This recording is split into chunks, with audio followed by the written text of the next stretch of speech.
Assalamualaikum warahmatullahi wabarakatuh. Selamat berjumpa kembali dalam ruang pembelajaran fisika. Kali ini kita akan membahas salah satu bagian dari topik gelombang, yaitu penerapan gelombang elektromagnetik, utamanya dalam kajian optik, yaitu interferensi Young. Kita sudah tahu persis bahwa yang dimaksudkan dengan interferensi itu adalah perpaduan dua gelombang atau lebih yang menghasilkan gelombang baru. Nah, dalam kaitannya dengan optik ini, gelombang itu dikiaskan sebagai sumber cahaya. Nah, gambaran geometri daripada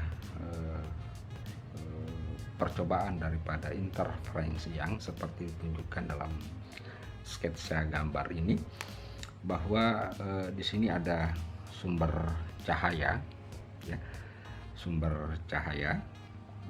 Kemudian sumber cahaya ini ditangkap oleh dua buah celah, di mana celah ini jaraknya sama. Nah, kalau kita menggambarkan proses perjalanan cahaya tersebut, kira-kira seperti berikut ini. Jadi katakanlah ini ada cahaya, ya, tembus di sini melalui celah ini, kemudian katakanlah dipantulkan di titik pada sebuah layar, ya, katakan seperti itu, ya. Kemudian cahaya ini juga menuju ke sini,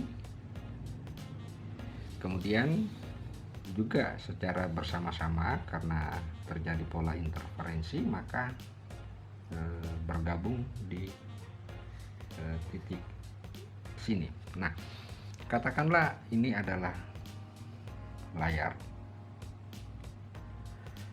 katakan ini adalah titik P, dan ini kita sebutnya sebagai sumber cahaya kedua, dan ini sumber cahaya yang pertama.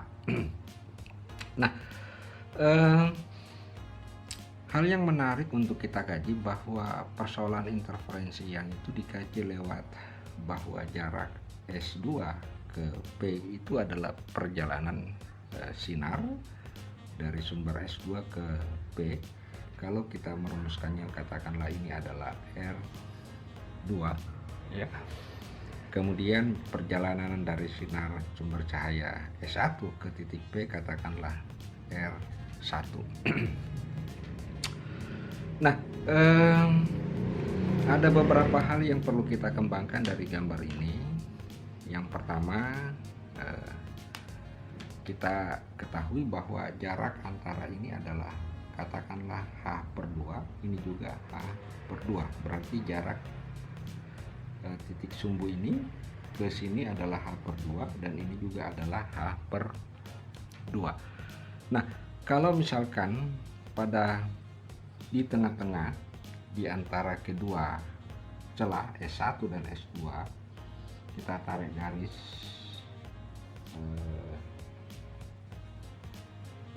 dan kita beri simbol adalah R, maka hal yang penting untuk kita ketahui bahwa jarak pertama, jarak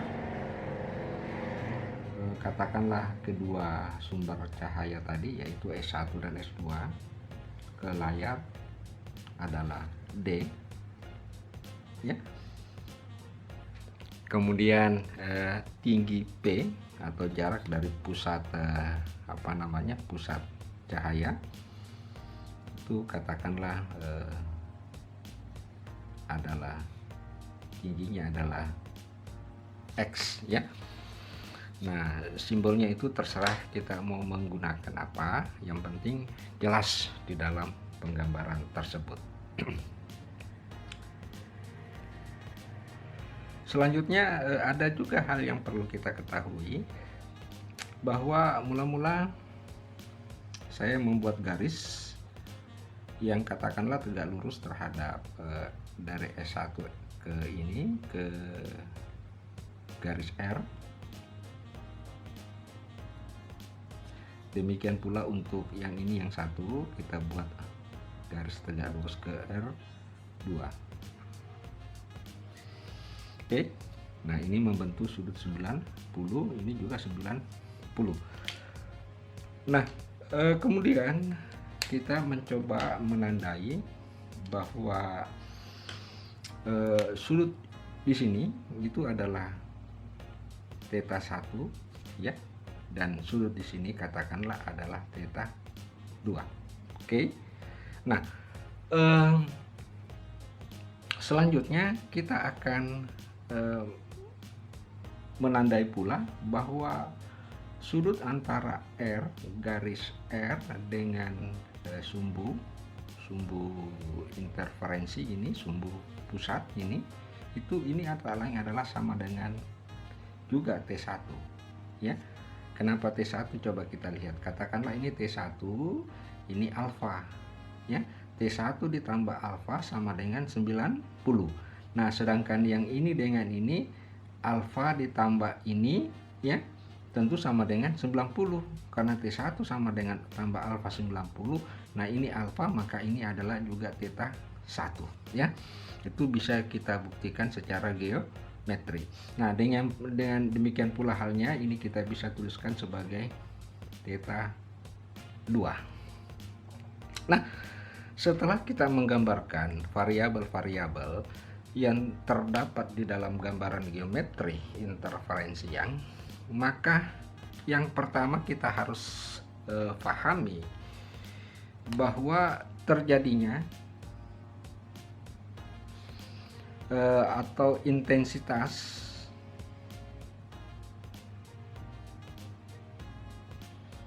jadi yang merupakan intensitas cahaya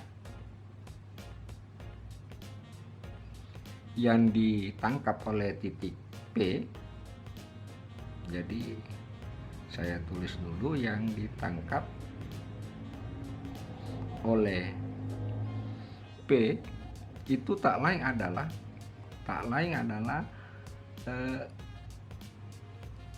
merupakan perbedaan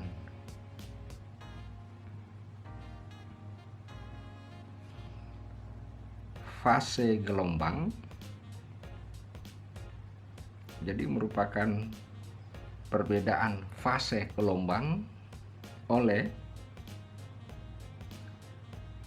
S2 dan S1 ya. Atau biasa juga kita menyebut dengan panjang lintasan optis ya.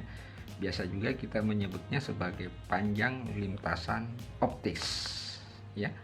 Nah, dengan demikian berdasarkan pernyataan yang dikemukakan tersebut, maka bisa kita menuliskan bahwa fasenya itu sama dengan perbedaan antara K ya, ini adalah R2, panjang R2 dikurang ini R1. Jadi selisih fase yang tiba di titik P itu, kalau kita gambar, kita tarik garis ini, maka selisihnya itu adalah, tentu ini selisihnya R2 dikurang R1.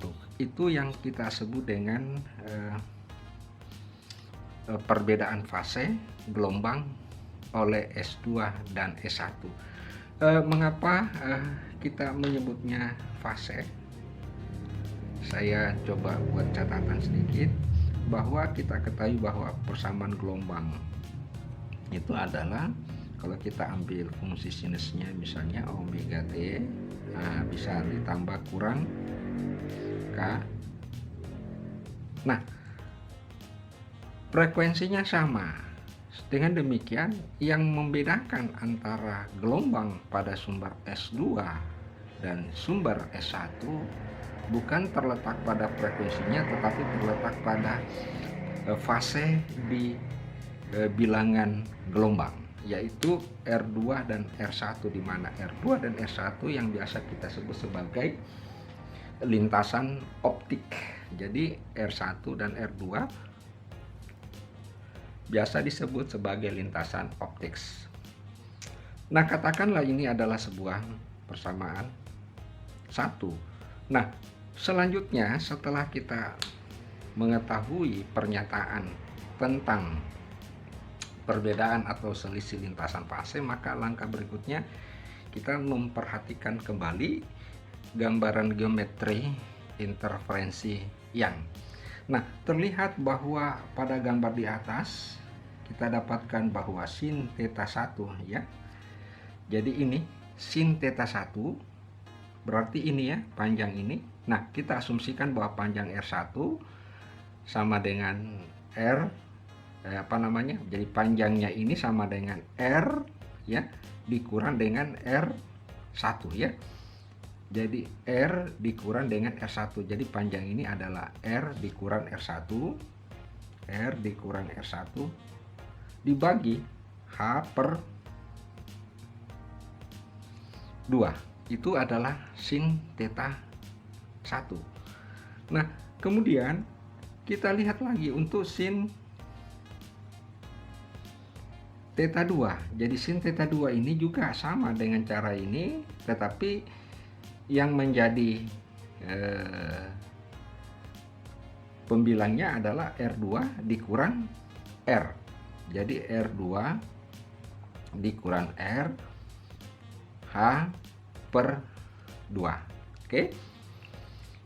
Nah, selanjutnya kita periksa kembali theta 1 yang di sini. Kelihatan bahwa tangens ya. Jadi tangens ini tangens theta 1 panjangnya X dibagi dengan D. Oke, panjang X dibagi dengan D. Oke. Dan kita lihat lagi tangens theta 2. Jadi tangens theta 2 ini ya, tentu adalah X ya. X ditambah H per 2. Jadi X ditambah H per 2 dibagi dengan D. Nah, ada persyaratan yang dipenuhi, katakanlah persamaan ini persamaan 3, ini persamaan 2. Jadi ada persyaratan yang dipenuhi pada kasus interferensi yang ini,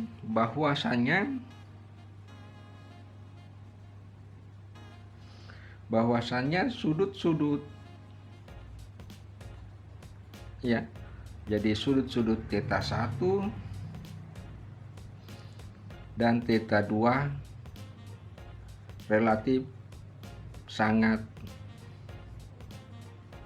kecil. Nah, apa artinya kalau theta 1 dan theta 2 sangat kecil, maka sin theta 1 sama dengan tangens theta 1. Demikian pula sin theta 2 sama dengan tangens theta 2.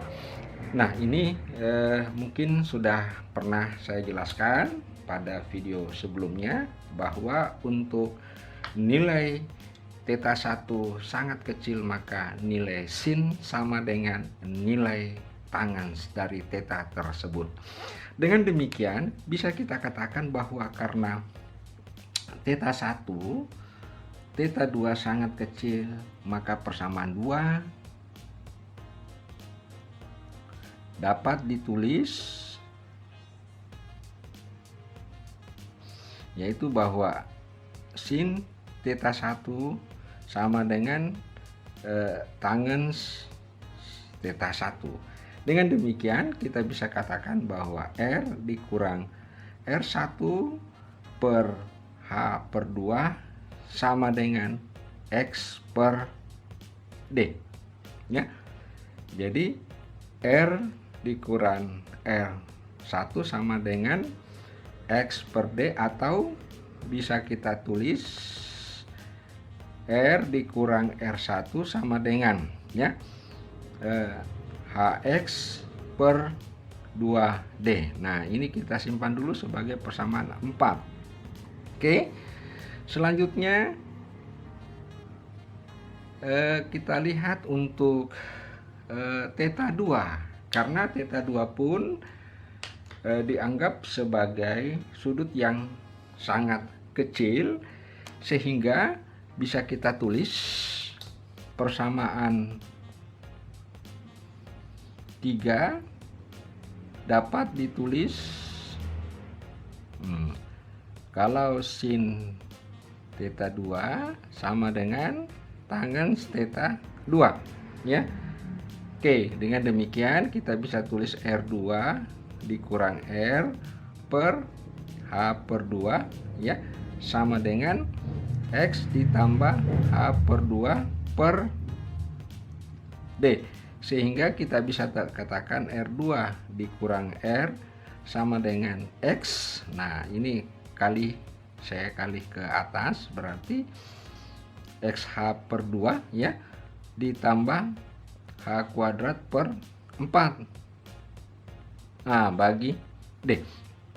Nah, perlu saya kemukakan bahwa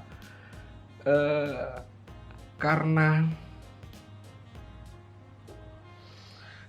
H itu sangat kecil dibandingkan dengan X ya, jadi H ini sangat kecil sekali dibandingkan X, sehingga H kuadrat bisa diabaikan ya, bisa kita abaikan atau sama dengan 0, kita samakan dengan 0 karena H kecil dibandingkan dengan X ya, maka H2 per 4 bisa sama dengan 0, sehingga yang tersisa adalah R2 dikurang R juga sama dengan XH per D. Nah, ini persamaan 5. Oke, sudah bisa dimengerti sampai di sini. Nah, selanjutnya kita perhatikan persamaan 4 dan persamaan 5. Bisa kita substitusikan antar satu dengan yang lain dengan menghilangkan nilai R-nya ya. Tentu caranya ya macam-macam. Nah, bisa dengan cara jadi 4 dan 5 saling disubstitusikan. Nah, tentu caranya bisa dengan cara seperti ini, R HX per 2D. Oke, bisa kemudian R2 dikurang R sama dengan HX, di sini ada HX 2D di sini ya, 2D, sini juga 2D. Jadi HX karena per 2D. Ini juga 2D. Sehingga kalau ini saya jumlahkan ya, kalau ini jumlahkan agar R-nya hilang. Sehingga yang tersisa adalah R2 dikurang R1, karena ini HX per 2D, maka hasilnya sama dengan HX per D. Nah, inilah yang namanya persamaan 6. Nah, apa yang kita lakukan terhadap persamaan 6 ini? Maka persamaan 6 ini bisa kita substitusi ke persamaan 1, karena di sini ada beda fase ya. Tak lain adalah KR2 kurang S1, berarti persamaan 6 kita substitusikan ke persamaan 1. Jadi saya ganti kertasnya dulu. Nah, jadi persamaan 6 kita substitusi ke persamaan 1 ya. Jadi persamaan 6 kita masukkan ke persamaan 1, sehingga kita dapatkan delta K. Nah, R2 kurang R1 tadi sama dengan HX per D. Oke. Nah, K-nya itu kita ganti. K-nya itu diganti di mana K itu sama dengan 2pi per lambda. Sehingga kita dapatkan delta sama dengan 2pi per lambda Hx per D, atau ya 2K, atau bisa kita tulis sederhananya bisa juga langsung 2pi Hx per lambda D. Nah, ini kita sebut sebagai persamaan 7. Nah, ini adalah persamaan yang menunjukkan perbedaan interferensi yang terjadi pada titik P. Nah, saya akan memberikan sedikit ilustrasi yang terjadi pada layar. Jadi ini tadi kita dapatkan ya. Ini ada layar. Nah, ini pusat ya, yang menjadi acuan. Nah, di sini terjadi sebuah pola gelap, pola terang, pola gelap, pola terang, gitu ya. Jadi terang, gelap, terang. Oke. Nah, ini kalau saya ambil, saya kasih simbol adalah pola gelap terang X1, dan ini adalah pola terang F2 ya, maka bisa kita nyatakan persamaan 7 ini menjadi, saya tulisnya dulu, D1 itu tentu sama dengan 2pi lambda HD X1 untuk pola gelap terang, untuk pola terang yang X1 ya, pola terang yang X1.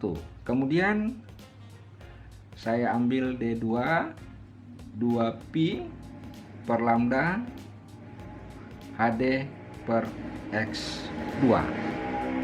Nah, selisih, jadi ini terang ke sekian, ini terang ke berikutnya ya. Nah, perbedaan selisih fase antara D1 dikurang D2 ya. Jadi selisih antara atau jarak selisih antara terang yang berdekatan, jadi ini berdekatan ya, itu selisih fasenya adalah sebesar 2pi. Jadi terang yang pertama maupun terang berikutnya itu selisih fasenya sama dengan 2pi. Jadi selisih fasenya sama dengan 2pi. Jadi kalau antara ini dengan ini tentu 2pi. Kalau antara ini, terang ini dengan terang yang ini itu tentu sama dengan 4pi. Antara terang ini dengan terang ini tentu sama dengan, dan seterusnya. Jadi yang jelas bahwa D1 delta 1 dikurang delta 2 itu menunjukkan ya, menunjukkan selisih fase antara terang yang berdekatan. Oke, sehingga kalau kita dapatkan pernyataan seperti ini, maka katakanlah persamaan A B kita masukkan ke pernyataan, kita kemukakan. Nah, maka kita dapatkan ini 2pi H lambda D X1 dikurang 2pi H lambda D X2 sama dengan 2pi. Nah, 2pi-nya bisa mati. Karena ya 2pi-nya bisa mati. Oke. Sehingga kita ada keluarkan ini H per lambda. Ya, H per lambda D, keluarkan H per lambda D, ini adalah X1 dikurang X2 sama dengan 1. Sehingga kita dapatkan X1 dikurang X2 sama dengan lambda D per H. Nah, inilah hasil akhir daripada interferensi yang dimana X1 itu menyatakan jarak terang pertama ke pusat sumbu dan X2 adalah jarak terang tetangganya berikutnya ke pusat sumbu. Oke. Jadi sekali lagi X1, jarak X1 menyatakan katakanlah terang pertama, X2 menyatakan terang yang kedua, di mana keduanya ini bertetangga, artinya berdekatan ya, karena yang terang yang berikutnya juga ada. Oke, itulah barangkali bagaimana mekanisme penjabaran daripada interferensi yang dengan menggunakan prinsip gelombang. Dalam hal ini kita menggunakan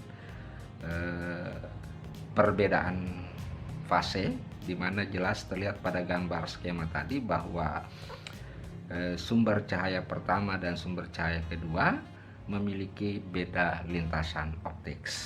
Baik, semoga penjelasan-penjelasan ini memberikan manfaat, wawasan, pemahaman tentang interferensi yang. Sekian, Assalamualaikum warahmatullahi wabarakatuh.